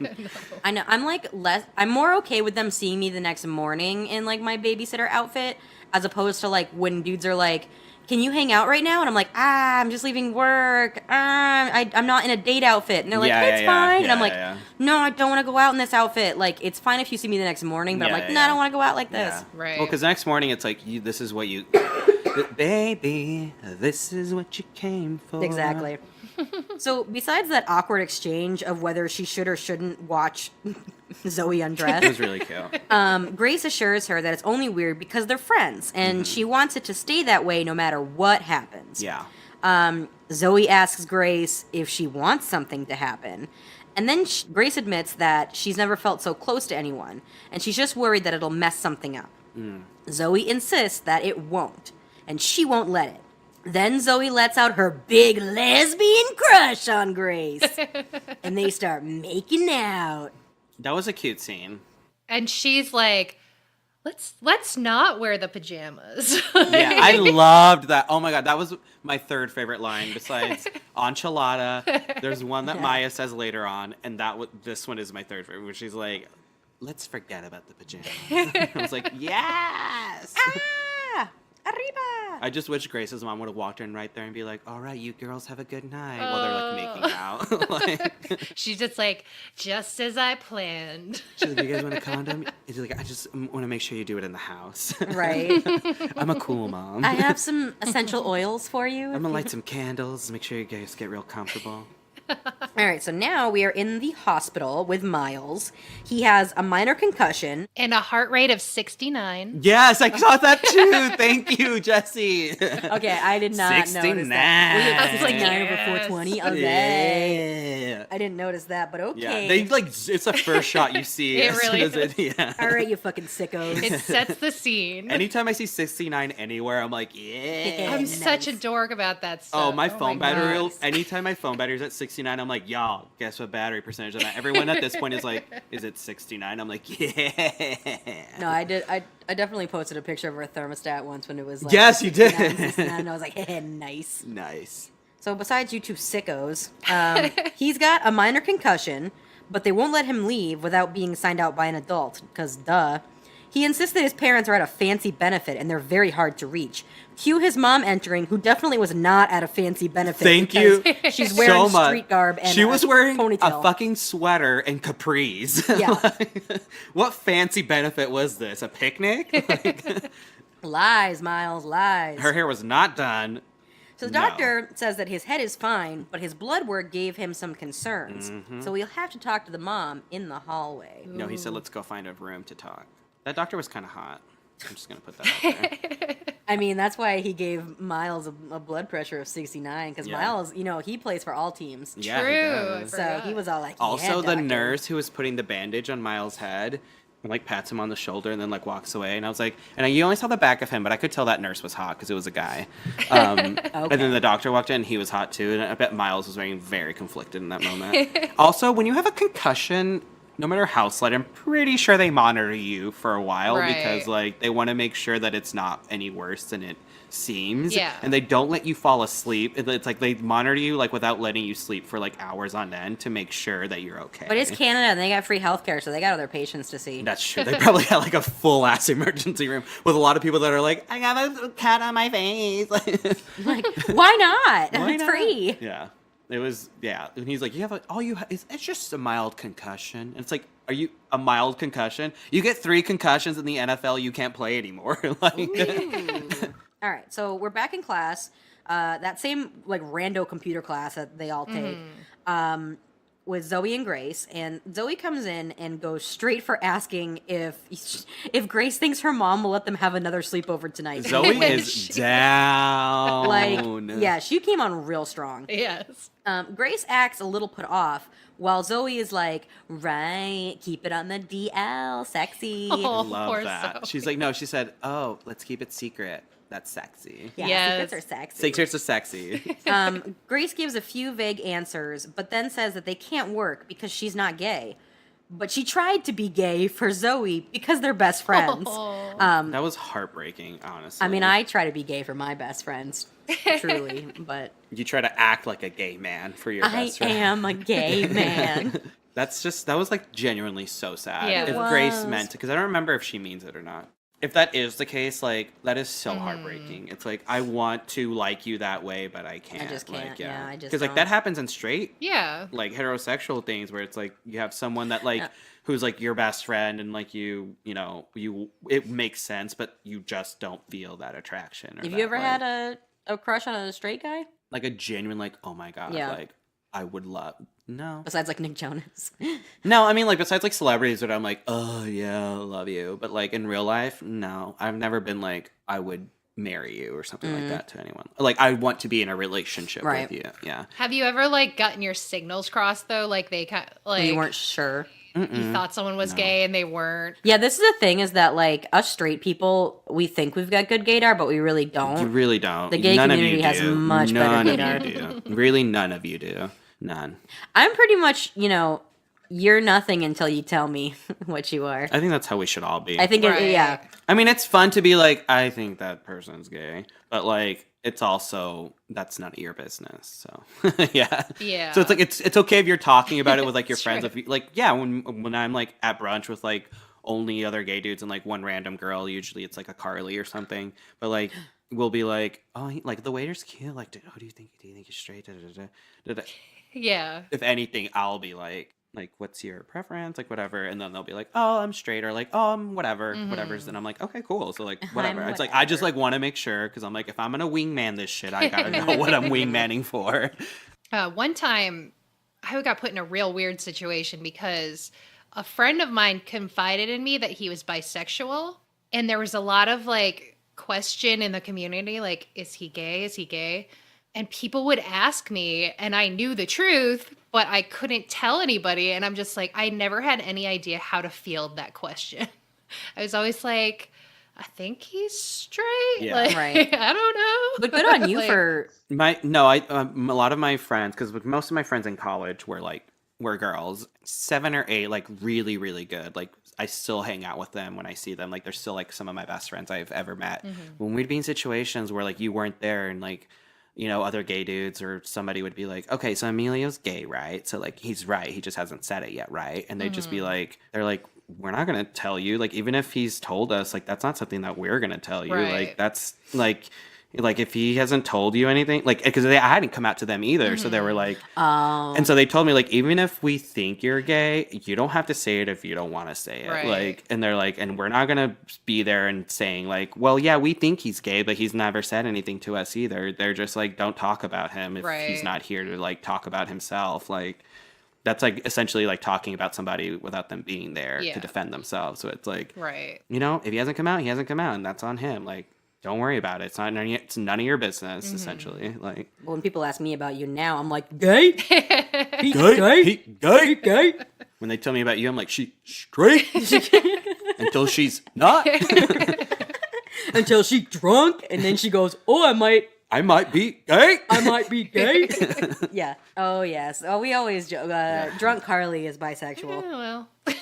And then she goes, Except she's never done anything. I haven't. It's just that drunk sexual. She's drunk sexual, one time, 100%. literally only one time when I was drunk and a lesbian bought me a drink, and I was like, I think she wants to fuck. Carly was like, her. I'm down. Like, and I was she's like, cute. I was like, Carly, no, she's just being nice, and she bought you a drink because she's best friends with one of our best friends. And she has a real job, and she she's has a lawyer, long-term girlfriend. and she lives with her girlfriend. And I'm like, but she bought me a drink. That means she wants to fuck. You were like, I'm kind of down. And I'm like, oh, it's different. Yeah, Girls are just nice. They don't expect anything from you. Oh, yeah. I've had girls assume I was a lesbian for buying them a drink. I'm like, no, I just like your company. Yeah, Like, no. you're cool. Hey. And you're like talking about like not having any more money. So So anyways, after this back and forth, we have Grace saying that she's not gay. So sad. Zoe is worried that maybe she just didn't do it right. Maybe she did it wrong. God, that was heartbreaking. Because she's never been with a girl.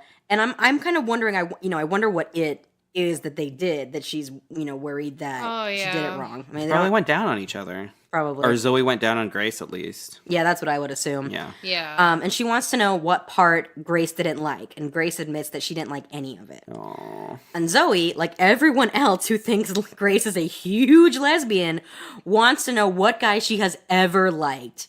Okay. Yeah. This is- Cue Zig walking in for Grace to say, Zig. However, at this point, it's unclear if she's making that up or not. Because come on, she's making that up. that's the things I'm like, I'm pretty sure that Grace thinks that Zig is a fucking idiot. Yeah. Right. Like, She's not attracted to him at all. there's plenty of evidence. I was like, my thing is like, I wish it would have been like Tristan that walked in that moment. She's like, Tristan. Or like Principal Snake walks in. She's like, I have a huge crush on It would have Principal. made more sense if she had said Jonah, to be honest, but... yeah, because they're essentially the same, Same person. person. Yeah, but no, it was genuinely, she saw like the first guy that she's like, oh, he's conventionally attractive. It's like what I did in high school. I was like, oh, so-and-so, she's pretty, right? All right, so we're back in the hospital now. Miles is now out of his street clothes and in a Johnny, a hospital gown, not your boyfriend, Jesse. Miles is looking shaky as his mom wants him to cooperate with the doctor. Miles says he's so depressed and he's trying to kill himself, but that clonazepam could be the only thing that might help. His mom scoffs when he says that he's going to kill himself. She's just like, Oh my God.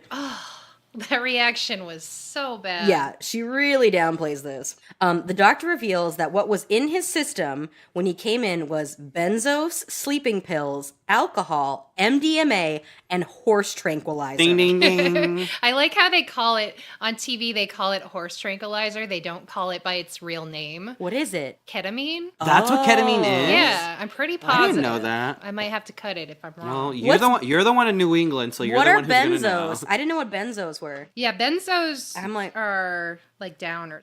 It's just the fact that he has like 6 drugs in him that is like, dude. I was gonna say because these are like all downers though. Because even MDMA isn't. Well, besides the horse drink. No, that's all. No, I'm sorry, I'm a liar. They're all downers, right? MDMA is MDMA is Is kind of like Molly. Molly, right? yeah. It's Yeah. an upper. Yeah. I Because you guess. do Molly and you go dancing. Yeah. Miles is confused because he could have sworn that Esme wouldn't do him dirty like that. Psychopath. Yeah. Miles insists that the drugs make him better, but his mom says they're going to kill him. Miles tells her that if he dies, she could have her happy family that she always wanted, Oh, and that's she so doesn't sad. care. Mom, he's kind of got you there. Miles starts to go into a panic attack as he tells his mom for the millionth fucking time Right. that he can't breathe when his dad is around, but that bitch brought him back anyways. The doctor points out his shaking leg is a withdrawal symptom of the drugs, and it will keep happening until he takes too much. So he asks him, "Do you wanna die?" What is that? Who sings that? I Do said, you wanna I die? said, insert cranberries The or whoever the Toadies. fuck sings that song. The Toadies, one of my okay. favorite bands. Okay. Never heard that So yeah, that's what the doctor said. Do you wanna die? Do you wanna die? Love Yeah, that it's song. weird when people do that at karaoke. Just That's one of my go-to karaoke That's what I'm songs. saying, yeah. I did that song down in Alabama, God. and the entire audience just looked at me like, like they were into it, but they were also They're like, this ain't Leonard Skinner. it got to the "Do you want to die" part, and people were like, oh. Well, these Northerners are depressing. I do want to say that Miles slammed that monologue. He's a really good actor. Oh yeah, no, he is. He was really, really good at that. Oh scene. yeah. Oh my god. So yeah, Miles breaks down, and his mom asks him to just accept help. So we assume that he's going to. But I think it was really the doctor who convinced him more than anything. Well, because the doctor said, "Do you wanna die?" Yeah. I mean, Yeah. I feel like the doctor had to convince her. Like, she finally started showing emotion. Right. Like, she Yeah, was like, tearing up. He's She not actually just your was little like, boy who's like having a good time, Right. And like can't control himself. He's like trying to kill himself. Right. Like, Her entire thing has been like, you're on drugs, like you're punished, instead of being like, hey, why are you taking these drugs? Like, Yeah. You have a very privileged life. There's no reason that you should be trying to escape it. Right. But it's like, oh, it's a privileged life with an abusive father and a mom who turns a blind eye to everything. But I think that that's the problem with a lot of parents, especially parents that have money, is they're like, look around, you have everything. Yes. What do you have to be sad Right. about? they don't understand that it's a disease or an illness. It's a Right. disease, yeah, 100. It's something that affects anybody who just has it. Like, But they do ask, like, why are you doing this? Why are you doing this? But they're not asking they're not genuinely asking, like, why do you feel the need to do this? Like, they're just saying, like, Yeah. why would you do this? Why would you do this? and then when It's he like, tells them, they just don't listen. Like, it's my dad. they don't Right. listen, exactly, yeah. They're like, no, you're fine. That can't be it. That's Yeah. gotta be something else. Yeah, I Like, think that my sister really relates to this plot line because, yeah, she was constantly asking our mother to go to therapy and she wanted antidepressants right. and stuff like that. And your my, mom, like, didn't. Yeah, no, she was just very much like, I double majored in psychology and early childhood education, so like you should be able to talk to me, and B, you have a roof over your head. Like, why are you upset? Right. Because she worked at like an inner city school, so she was like, there are kids that have it much worse than you. You're fine.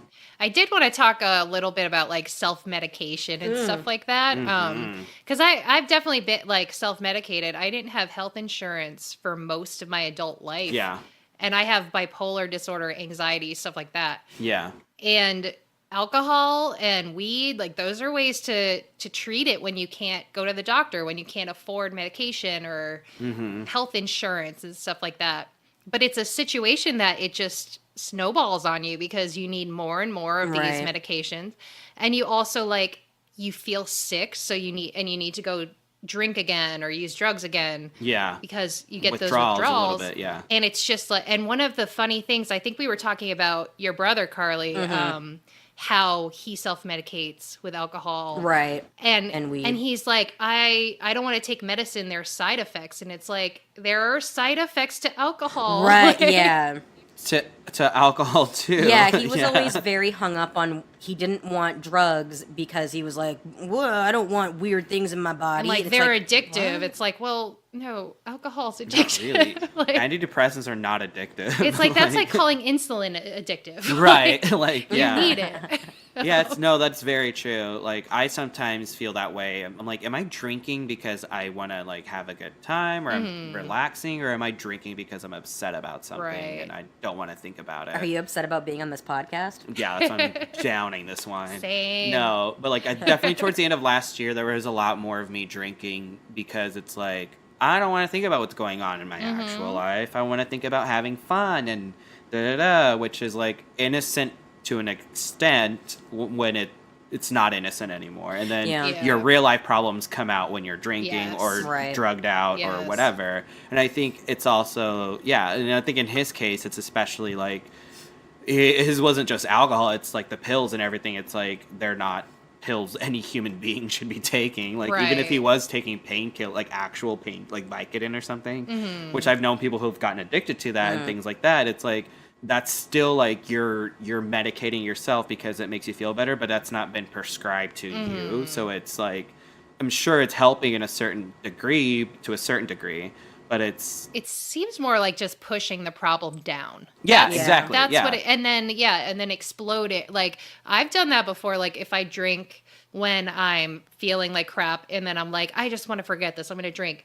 Yeah. Then when I get drunk, It comes out It even comes worse out. 10 times. Yeah, exactly. and it's like, no, yeah. I just wanted to have a good time. Yeah, exactly. No, that's me 1000. That was my last like 4 months of 2018. That was me. So it's like no, it's very like slippery slope. So it's like Right. if you have to be conscious of that and be honest with yourself and be like, should I be doing this right now? Should I be doing that? Should I be getting help? Should I be whatever? Right. You know, take all the drugs you want to take to make yourself feel better. Like he said, he's like, yeah, I kind of want to die. It's like Right. that's not great. Like, Oh, poor Mike. like, and it's like, but I also feel like he said that, but it's like, if you really wanted to die, you would do something more drastic than that. It's like, you think you want to like escape this world, but really all you want is to not feel the pain that you're feeling Right. from your personal home life, which is very fair, but like, you just needed his mom especially just needed to be like, let's get you some help Right. like 2 years ago. I think some of it is like a apathy towards death too. Like when you're really depressed, you're kind of like, well, I'm just not going to take care of myself. I'm not going to eat, I'm going to do these passive things that hurt my body. Yeah, no, it's like, it's not like I'm not going to try to kill myself, but like if Right. it happens, it happens, whatever. I'm going to order enchiladas. I'm going to order Until I explode. one enchilada one by one until I explode Until like the movie 7 where I eat myself to death. Oh. I want to watch that tonight after Oh, this. Jesus So Christ. good. I have it on DVD. I haven't watched it in so long. It's one of my favorite movies. Since I was a little kid, which is the fucked up part. Oh, yeah. All right, so we are back at the recording studio in New York City. Maya and Jonah are playing, again, her Katy Perry Hot and Cold knockoff song, Black or White. And Holland is looking nonplussed at best. After she finishes, he's basically a huge dick about their subpar song, which honestly I think is kind of odd because in most audition situations that I've been in, and I say most, I mean They're all- professional. They're like, yeah. thank Yeah, like I'll it's be in like thank you touch. for your time, I'll be in touch. Yeah, Yeah. and that's the long and short of it. Like I've never been in a situation where a director was a fucking dick and was like get the fuck out like he was. And then he leaves Maya and Jonah alone in the recording room, which again is weird. He should have asked them to leave. He just left the room and was like, y'all can stay here. Maya is super bummed, and Jonah tries to get her to keep her chin up and asks about sightseeing. They have a few hours left in New York City. And while there's something that Maya would like to see, which we never find out what that is, Jonah thinks they have to take a selfie first. Which is a total not Jonah thing to do, in my opinion. True. Because from what I understand, he's not on social media. Yeah. But then later he is. So anyways, I'm kind of wondering, I'm like, is this a ploy to just fuck with Zig? Because he's got his arm around his girl. Right. He's aggressively flirting with her. It's like, Who, Jonah? Yeah. yeah. Sorry, I was looking. I had I a work was- email to respond to. But okay. yeah, that whole scene was whatever. My thing about, you know how I feel about Maya, so I'm not going to go into that anymore. But she did have my favorite line of the night, which was, or second favorite after Enchilada, which was, just let me sit here in my humiliation. Which is, next time I get too drunk or anything like that, and Carly, you're like, do you know what happened last night? I'm going to be like, just let me sit here in my humiliation. So basically tomorrow. So basically tomorrow. Yeah. I But might she have said to that, and say I genuinely laughed. I was like, that is it's meant to be such a serious line, but she said it so dumbly that it came out funny as fuck. Just let me sit here in my humiliation. What I love is that she calls herself a one-hit wonder, and Jonah's like, your song isn't a hit. Boom! Yes. Roasted. That was funny as fuck. Sorry, I hit the table. But yeah, This whole fucking podcast is gonna be like, boom. I'm sorry. I gesticulate a lot. What was his name? Mr. Taylor? Mr. Mr. Hot Sauce? Jax. Oh, sorry, Mr. Jax Taylor. He's like, yeah, Holland? anybody Holland could sing Jax. this song. And I was like, yeah, anybody could sing this song, but the song sounds terrible with all that beat behind it. Like it was, like I said, it was so much better acoustically. Like, Yeah. and that's the thing is he was like, I want to hear you. And she was obviously not putting her sound out there. She thought she was doing what he wanted. yeah. And she was like begging him to like tell her, what do you want from me? And he's just like, yeah. no, you're and the that's artist. that's how you know she's not ready. It's because if you knew who you were and what your sound was and what your music was, you wouldn't be asking for someone to tell you what it should be. They don't have the sound Mr. Jax Taylor needs. Yeah, No. no. Mr. Jack Taylor has a specific need, and he obviously wanted acoustic singer-songwriter, and she gave him, like, busted. He's looking for raw inhale. And she didn't bring that. She didn't bring that heat. We're back in that same computer class that we know Zoe and Grace are in. Tristan is presenting a Photoshop shirtless picture of himself. Okay, that was... Why? What was the assignment? He's like, look at me now. Yeah, no, Tristan is just a fucking nightmare. I don't know. But what was the... Because it was obviously, like, how to do good Photoshop? Photoshop or something Yeah. like that like, makes it appealing. And he's like... So it's on a more muscular, slim body that more represents what I look like now. Like, da-da-da. And I was like, what is happening I have a question right now? about every fucking assignment they do in that class. I was like, I genuinely, like, what could it be? Like, learn how to airbrush? So, like, so you can work for Cosmo and airbrush all the actresses so they look skinnier? I mean, it comes in handy. It does. No, like, I'm not saying it's not a thing, but I was like, And the teacher's like, all right, good job, Tristan and so who was it? Winston was up there with him. No, it was a rando kid. Okay. It's a total rando kid. I remember I was like, who the fuck is that guy? Because apparently nobody wants to be Tristan's partner. I don't blame them. Don't blame He's a nightmare. them. I would rather die. You hate Tristan? I hate Dude, Tristan. none of us are team Tristan. Apparently I'm team fat Tristan. I gotta show- 100%. I love. I don't even like I fat love Tristan. a Chubbs Tristan because it's shocking to look at. Oh. He looks like a when he's chubby, he looks like a 60-year-old woman to me. So Maya's my number one hated. Tristan's my number two. The only reason Tristan's not number one is because he's a gay man, and I got to give him a little bit of credit for that. Right, but you would not be friends. No, we would not be friends at all. So while Tristan is doing this presenting, Zig is blatantly on his phone. He's not even trying to hide it. These kids these days. So what I noticed that he's sending a text to Maya. It's actually only his fourth text, which isn't that That day. bad. Yeah. No, because you see the text of her saying like radio, like or going offline. You see it at the top. Oh, you do? Mm-hmm. I paused it and counted. He only sent 4 texts. Okay. Yeah. So actually, But he said he'd been waiting for I guess he I was know. waiting for 2 hours I for guess her he to was get back exaggerating. online. I don't know. He later says it's been a day. The timing again. It's very confusing. fast and loose. Oh, we see Zoe in the background of this looking devastated. Oh, she's also wearing a plain white T-shirt where usually she's wearing something cute. Isn't and she's preppy. wearing pink? There's a I'm pretty sure scene. she's wearing, like, oh no, a- never mind. She's wearing a plain white T-shirt in the last scene. Okay. So anyways, all I was gonna say about that is like she's really living that, if you're on screen, even if you're in the background, you're always acting. Like Oh she is yes, in it. in that scene, she is in the back like. Yeah. Listeners, you can't see my face right now, but I am pouting my life away. Oh, She's yeah. like, No, she is acting the fuck out of that background. and the focus isn't even on her. Like you can just barely see her, but she is giving you I was like, everything you Zoe is need. devastated It in is. this class. That's the only thing I could see during. That's why I couldn't pay attention to the text because I was like, "Oh, Zoe is acting back there. Yes, Queen, give it to me." So yes, while Zig is staring at his phone, Jonah then uploads a picture on Hastygram of him and Maya because apparently he's on Hastygram now. Right. Okay, I don't. Anyways, the plot holes. But he's not on face range. No, So that apparently- was He what was on Frankie Hastygram? said. So apparently Jonah's on Hastygram, but not on Face Range. I don't know. Oh, was he not supposed to be on either of them? Yeah, it's a whole plot point. So he tags Maya with a hashtag before she was famous, and Zig pissed, Zoe pissed. I would They be both pissed, too. leave class angry. They collide. Zig's phone breaks because apparently his phone was being held together by like air. Literally nothing. It barely fell on the ground, and Everything. the case fell off. The screen Like, it smashed. was in several It was like if pieces. someone shot that phone with a gun. Like it was wild. It just was in tatters. It was, yeah. It was a whole bit. so- I caught that immediately. I was like, oh, where did this Okay. fall from? Like the third floor? Right? Yeah, so Zoe's like, whatever, I don't care, bye. Zig tells her not to ignore him because he has feelings, which I gotta say is actually a really nice moment for the cis-het white dude community. Right. Yeah. You know what I mean? For him to agree. admit that he Yeah. has feelings. I'm like, Right. that's Right. 100% Like, no, not legit. whatever. I'm upset. Yeah. Yeah, again, because that was a dick move. Like, Yeah.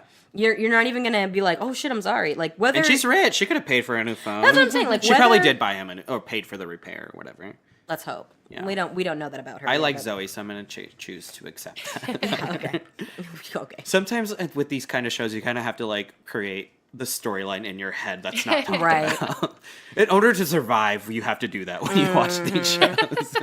So Zig is trying to confront Zoe about this phone issue, and Zoe is on the verge of a breakdown. And so she just says, I need to get out of here.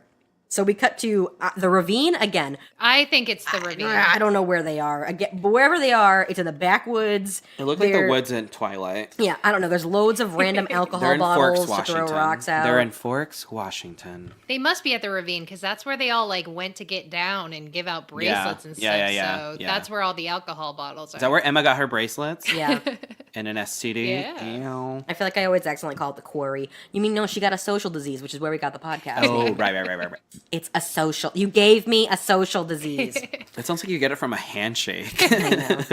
Zig asks Zoe who is on the face of the bottle that she just broke.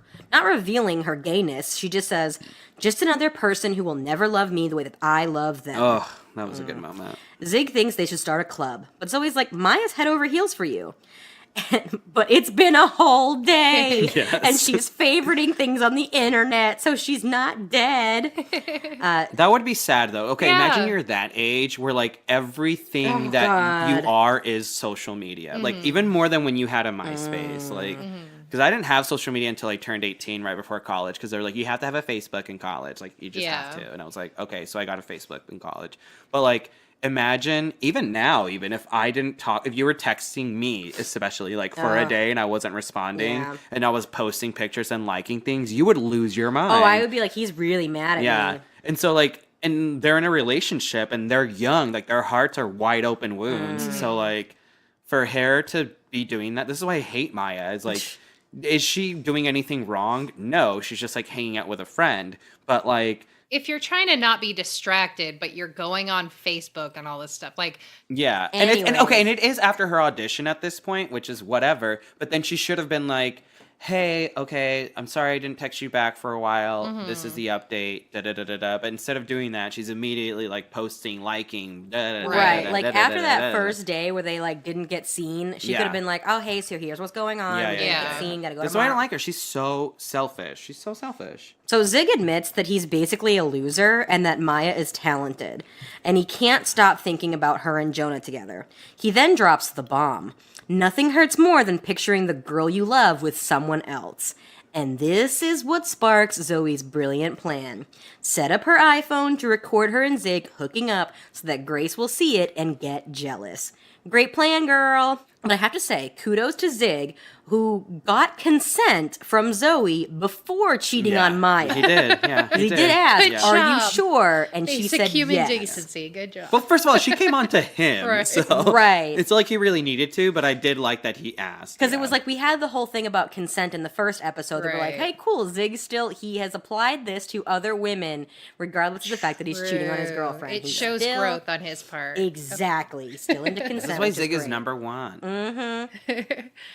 And I have a lot of questions about how that phone actually got the right angle. I know that phone was pointing to heaven. Yeah, I was it was like- basically horizontal on the ground. She did it in selfie mode. It's like he didn't see What'd you say, that. Jessica? She did it in selfie mode. Yeah, she recorded it in selfie mode. And he didn't even know. This is why I love Zig. He didn't even look over. Because she did it so obviously. She, like, walks over, holds it to her face, switches it to selfie mode, But he was hits looking record, away. and then puts Right. it down ever so gently, But, like, horizontally on the ground floor. You And then- see him purposefully looking away. No, he's, like, that's brooding. the- Yeah, he's, like, giving you his Oh, best God. Edward Cullen in that moment. But I was like, how he didn't notice that goddamn phone. Like that. yeah, anyways. it was amazing. But he's a fucking dumbass, so like, He's you so know, pretty, though. Whatever. But- He is. He's fine. He's pretty. But like, Jesus Christ, Zoe, she specifically told Grace, if it doesn't work out, we'll still be friends. And then she turns around and does this. But I think what Zoe was expecting was like, if we date And and we break break up. up, not like, oh, you were never interested in me. And so I think Zoe feels like you kind of led me on to no extent. But Like, she tried to be gay for you. Like that, she really tried. no, I know, but I think Zoe's like, it would have been better if if she dated her and broke up with Yeah, her, because then right. Zoe would have been like, okay, so then you did actually want to do this. You didn't feel forced to do it. But I think she kind of, feels a little bit betrayed in that sense. And so, of course, she purposely remembers Grace saying, like, the one dude she had a crush on was Zig. So Damn guess it. what? I can fuck Zig if I want to. Bitch. Boom. I might be a lesbian, but guess what? I can still God. get some dick if I need to. Dick if I need to. Dick That should have if been the I need hashtag to. of this episode. Lesbian, but I can get dick if I need to. That is a long hashtag. Oh, and this could be us, but you playing is short. Although I did like that was the hashtag for this episode because it applied to like every thing that was happening, and that like Jonah was like, "This could be us, but you playing with Zig," and Right. Zig was like, This could be us, but you're "This could be me playing. and Maya, but she's playing," and Zoe's like, "This could be me and Grace, but she playing," and Miles and Death were like, "This could be us, but you live in." So they are at the Hollingsworth bungalow or estate or manor, wherever they are. That is an apartment complex with a swimming pool in the middle of the courtyard. If you look at each of those doors, they are exactly the same, which means that those are balcony areas for each of those apartments. They are filming in an apartment complex trying to act like that's a house. No house in the history of the world has an open courtyard in the middle of it that's surrounded by matching balcony doors. Like it's either a boutique hotel or that is an apartment complex that they're passing off as a house with a grand staircase coming down to the pool. Listen, when I can design my own house, that's what I'm gonna do. Ugh. Get ready. So, anyways, they're out eating on the lanai because that's where they always are. Yeah. You've never heard? That's from the Golden Girls. No. Oh, yeah. I don't watch Golden Girls. Anyways, they're on the lanai. I watched it. I don't remember that shit. Miles has to eat breakfast because they're leaving for the appointment soon.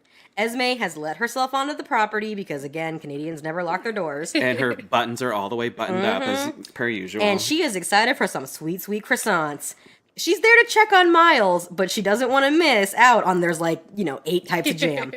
She was like, this spread, and it was just some croissants and jam. It was a lot of just croissants and jam. 8 types I was about to jam. say, this spread, wow, I got so many options of what I'm going to eat.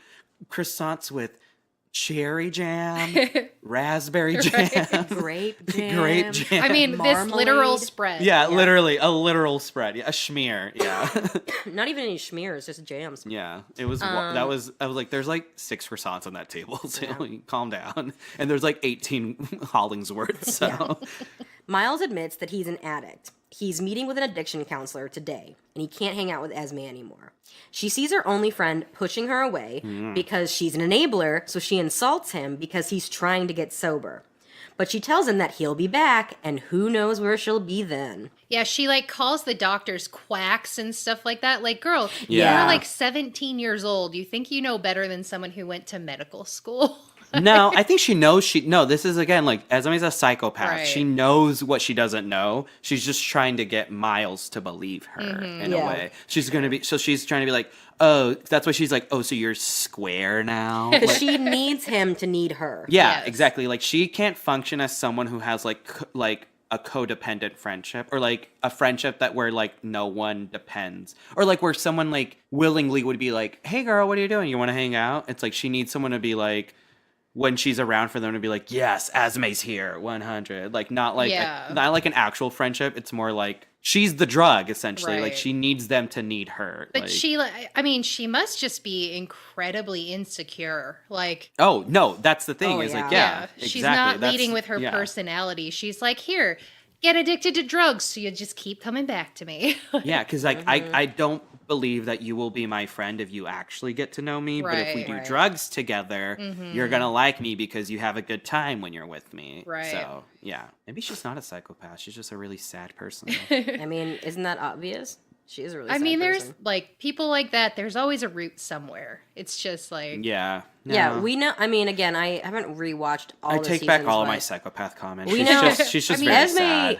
So we're in this computer lab again with Grace and Zoe. Oh. Grace says she understands if Zoe doesn't want to be her partner anymore. Zoe says she emailed her half of the assignment. But really, it's a video of her and Zig hooking up, which she quickly closes her laptop since Maya is walking in right at that moment, all excited to see Zig. She tried to text Zig 1,000,000 times from the road, but Zig's phone is broken. She wrote him a song in New York City. When did she have the time to do that, though? But anyways, whatever. It's when her audition ended after 3 minutes. I guess. She was as opposed to texting and her mom you, was still at the Met for 2 days straight. She could have been texting him, but she's like, I'm going to write him a song instead and ignore all of his and texts. tag a bunch of pictures with me and Jonah. Yeah. This song, by the way, is clearly about her being ready to have sex. She's like, I'll let you know when I'm ready. Yeah. Something along that. Anyways, that's what the song's about. I hated this song, by the way. It's I terrible. thought it was trash. It's completely trash. This is the it's worst just like the song. character of Maya. Trash. She's put out some bad songs, but A this balance, one took the cake. Zig says he doesn't want anything to come between them, and Maya's like, what could, LOL?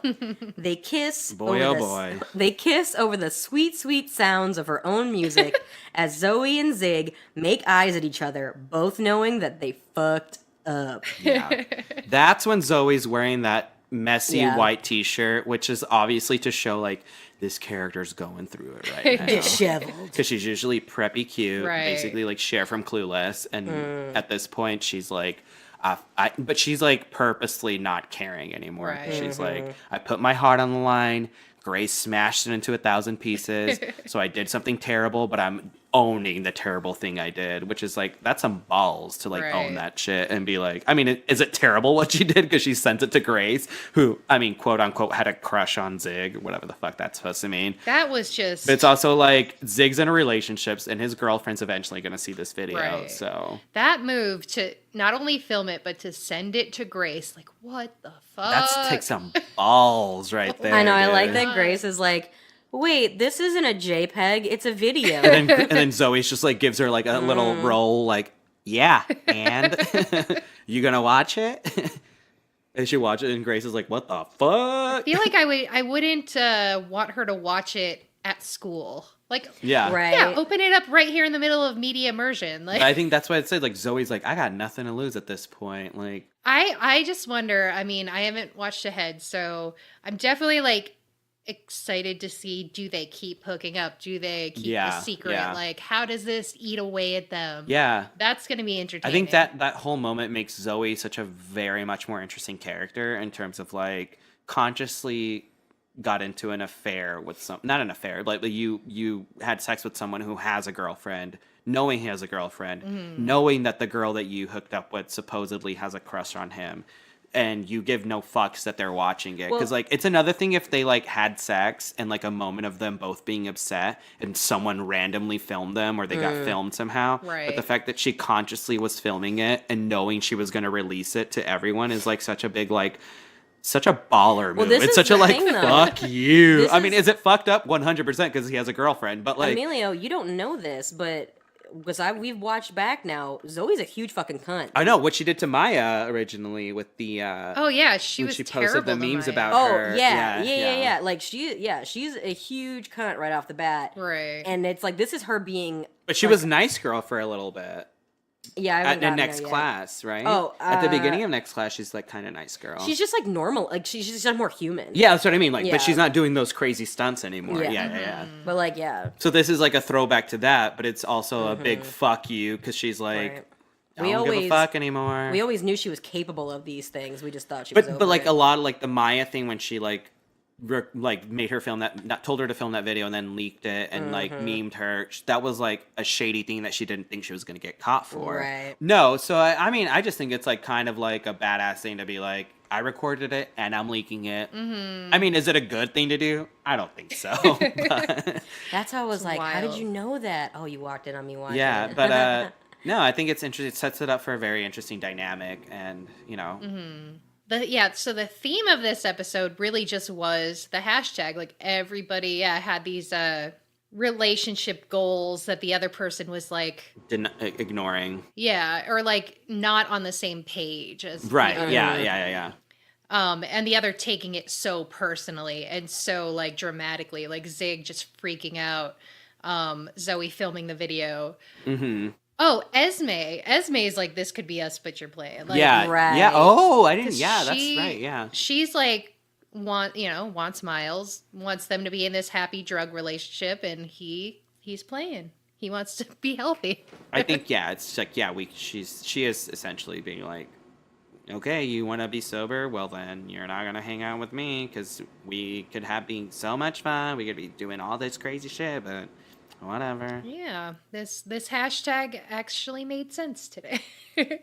Unlike the not all men, I was like, And then this- also like Carly and Mr. Hot Sauce, like they could be, we could be something. but he's playing, staying in Canada, being like getting paid to be an actor. wearing a gorgeous button down, short sleeve floral with a gorgeous gray trouser. Like, how dare you? No. How dare you?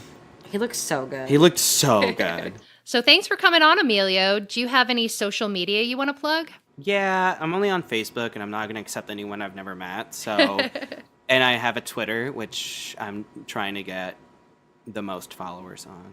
I'm very funny on there. If you like Real Housewives and WWE wrestling, you should follow me. It is at Carly Rage Jepsen, So that's Rage. not Ray, because I made it when Call Me Maybe came out, and I thought the funniest thing in the world was Carly Rage Jepsen, and I'm never going to change it. So follow me if you want. All right, and thanks for listening, everyone. If you have a story that goes there, especially if it relates to next week's episode, please write in at asocialdiseasepodcast@gmail.com with the subject line, "It Goes There." And make sure to follow us on social media at A Social Disease. And tune in next week when we talk about Season 1, Episode 8, #TeamFollowback. Thanks for listening. And once again, we're your hosts, Jesse Mack. And Carly Jo Gear. And this has been A Social Disease Podcast. Thanks for listening.